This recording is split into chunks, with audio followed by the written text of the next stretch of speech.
Hi everybody, I'm here to read today The Tale of Jemima Puddle-Duck by Beatrix Potter.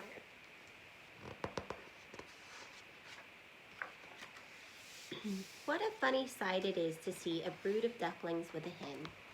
Listen to the story of Jemima Puddle-Duck, who was annoyed because the farmer's wife would not let her hatch her own eggs.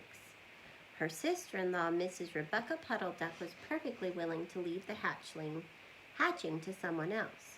I have not the patience to sit on a nest for 28 days, and no more have you, Jemima. You would let them go cold, you know you would. I wish to hatch my own eggs. I will hatch them all myself, quacked Jemima Puddle-Duck.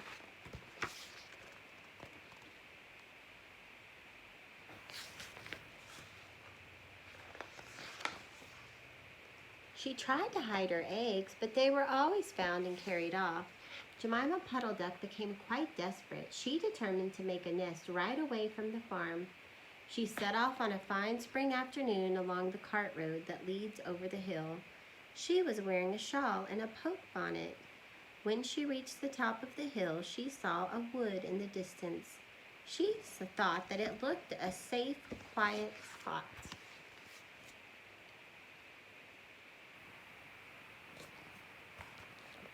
Jemima Puddle-Duck was not much in the habit of flying.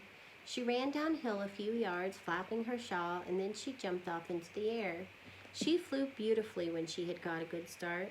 She skimmed along over the treetops until she saw an open place in the middle of the wood, where the trees and brushwood had been cleared. Jemima alighted rather heavily and began to waddle about in search of a convenient, dry nesting place.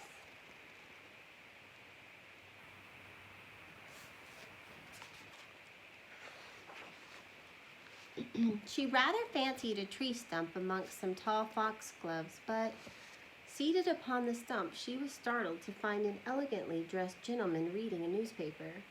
He had black prick ears and sandy-colored whiskers. "Quack," said Jemima Puddle-Duck, with her head and her bonnet on one side. "Quack." The gentleman raised his eyes above his newspaper and looked curiously at Jemima. "Madam, have you lost your way?" said he. He had a long bushy tail which he was sitting upon, as the stump was somewhat damp. Jemima thought him mighty civil and handsome. She explained that she had not lost her way, but that she was trying to find a convenient dry nesting place. "Ah, is that so, indeed?" said the gentleman with the sandy whiskers, looking curiously at Jemima.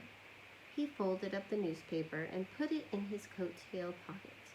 Jemima complained of the superfluous hen. "Indeed, how interesting." Do you think Jemima's in trouble? "I wish I could meet with that fowl. I would teach it to mind its own business. But as to a nest, there is no difficulty. I have a sack full of feathers in my woodshed." "No, my dear madam, you will be in nobody's way. You may sit there as long as you like," said the bushy, long-tailed gentleman. He led the way to a very retired, dismal-looking house amongst the foxgloves. It was built of faggots and turf, and there were two broken pails, one on top of another by way of a chimney. "This is my summer residence. You would not find my winter house so convenient," said the hospitable gentleman. There was a tumble-down shed at the back of the house made of old soap boxes. The gentleman opened the door and showed Jemima in.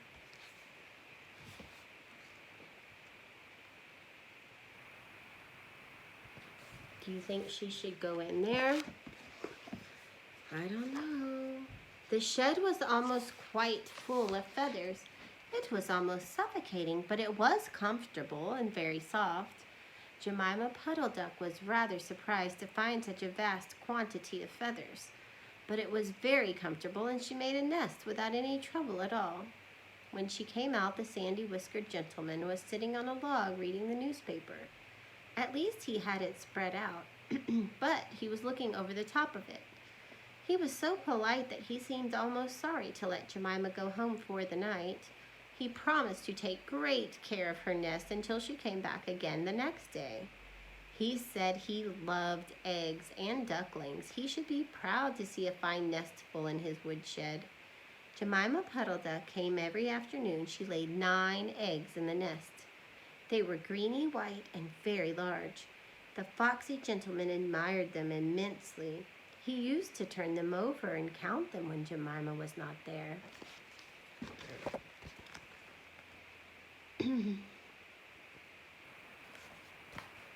At last, Jemima told him that she intended to begin to sit next day. And I will bring a bag of corn with me so that I need never leave my nest until the eggs are hatched. They might catch cold, said the conscientious Jemima. Madam, I beg you not to trouble yourself with a bag. I will provide oats, but before you commence your tedious sitting, I intend to give you a treat. Let us have a dinner party all to ourselves. May I ask you to bring up some herbs from the farm garden to make a savory omelet? Sage and thyme and mint and 2 onions and some parsley. I will provide lard for the stuff, lard for the omelet, said the hospitable gentleman with sandy whiskers. Jemima Puddle-Duck was a simpleton. Not even the mention of sage and onions made her suspicious. She went round the farm garden, nibbling off snippets of all the different sorts of herbs that are used for stuffing roast duck.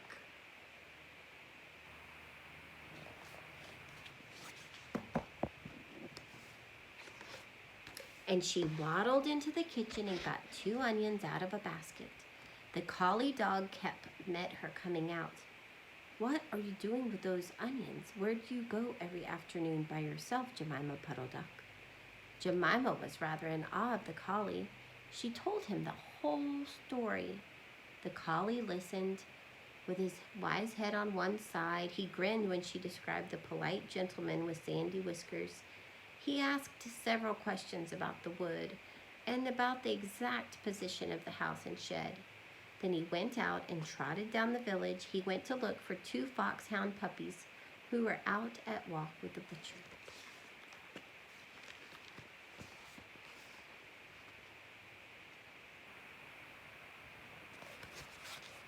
Jemima Puddle-Duck went up the cart road for the last time on a sunny afternoon. She was rather burdened with bunches of herbs and 2 onions in a bag. She flew over the wood and alighted opposite the house of the bushy, long-tailed gentleman.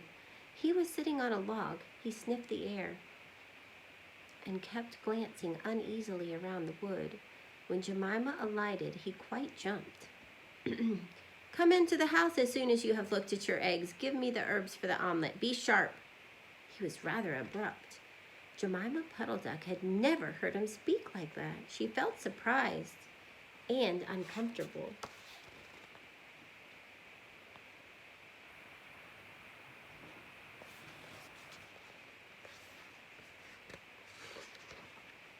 While she was inside, she heard pattering feet around the back of the shed. Someone with a black nose sniffed at the bottom of the door and then locked it. Jemima became much alarmed. A moment afterwards, there were most awful noises, barking and bang and growls and howls and squealing and groans. And nothing more was ever seen of that foxy whiskered gentleman. Presently Kep opened the door of the shed and let out Jemima Puddle-Duck.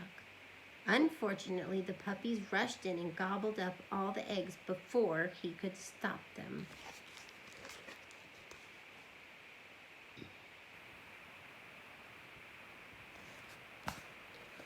He had a bite on his ear and both the puppies were limping. Jemima Puddle-Duck was escorted home in tears on account of those eggs.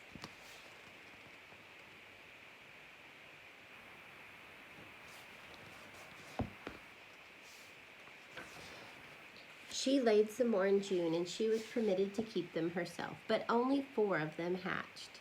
Jemima Puddle-Duck said that it was because of her nerves, but she had always been a bad sitter. The end. Aren't those little ducklings so cute?